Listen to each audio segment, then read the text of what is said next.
Nobel पुरस्कार 2022 का हुआ ऐलान। फिजिक्स के क्षेत्र में 3 वैज्ञानिकों ने किया कमाल।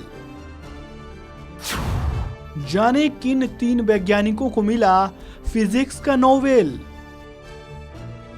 नोबेल प्राइज वीक 2022 यानी नोबेल पुरस्कार की शुरुआत हो गई है। विज्ञान की दुनिया में दिया जाने वाला सबसे प्रतिष्ठित सम्मान है।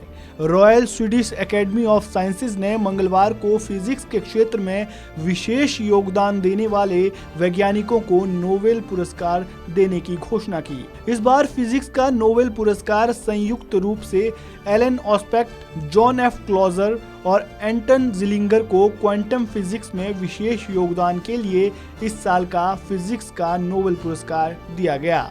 एलन ऑस्पेक्ट फ्रांस और John A Clauser America, Anton Zeilinger Austria के वैज्ञानिक है।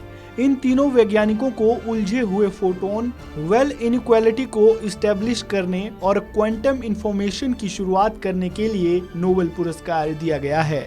एलन ऑस्पेक्ट, जॉन क्लॉजर और एंटन ने उलझे हुए क्वांटम स्टेट में 2 पार्टिकल तब भी एक यूनिट की तरह व्यवहार करते हैं जब उन्हें अलग कर दिया जाए।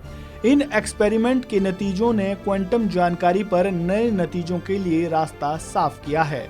पिछले साल स्यूकोरो मानेव, क्लॉस होसेलमैन और जियोर्जियो पेरिसी को फिजिक्स के नोबेल पुरस्कार से सम्मानित किया गया था। उन्हें यह पुरस्कार जटिल भौतिकी प्रणालियों को लेकर हमारी समझ में विकसित करने के लिए दिया गया था। स्यूकोरो मोनेव और क्लॉस होसेलमैन ने यह पुरस्कार धरती की जलवायु की भौतिक मॉडलिंग और ग्लोबल वार्मिंग की भविष्यवाणी को मजबूत करने के लिए जीता था। वहीं पेरिसी को परमाणु से ग्रहों के पैमाने तक भौतिकी प्रणालियों में उतार चढ़ाव की क्रिया के खोज के लिए नोबेल से सम्मानित किया गया था।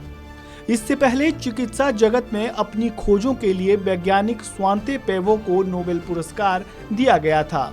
उन्होंने विलुप्त मानव प्रजाति और मानव उत्पत्ति से संबंधित जीनोम के लिए रिसर्च किया था। पेवो ने आधुनिक मानव और विलुप्त प्रजातियों के जीनोम की तुलना कर बताया कि इनमें आपसी मिश्रण है। पुरस्कार की घोषणा करते हुए नोबेल पुरस्कार समिति ने कहा, अपने अग्रणी शोध के माध्यम से स्वांते पेवो ने कुछ ऐसा किया है जो असंभव सा प्रतीत होता है। निएंडरथल के जीनोम को अनुक्रमित करना जो वर्तमान मनुष्यों के विलुप्त रिलेटिव हैं। उन्होंने पहले अज्ञात होमिनिन डिनिसोवा की सनसनीखेज खोज भी की थी। आपको बता दें कि अल्फ्रेड नोबेल की मृत्यु 1895 में हुई थी। प्रत्येक पुरस्कार के तहत एक डिप्लोमा, स्वर्ण पदक और 10 मिलियन क्रोनल यानी करीब 8.5 करोड़ रुपए की राशि प्रदान की जाती है।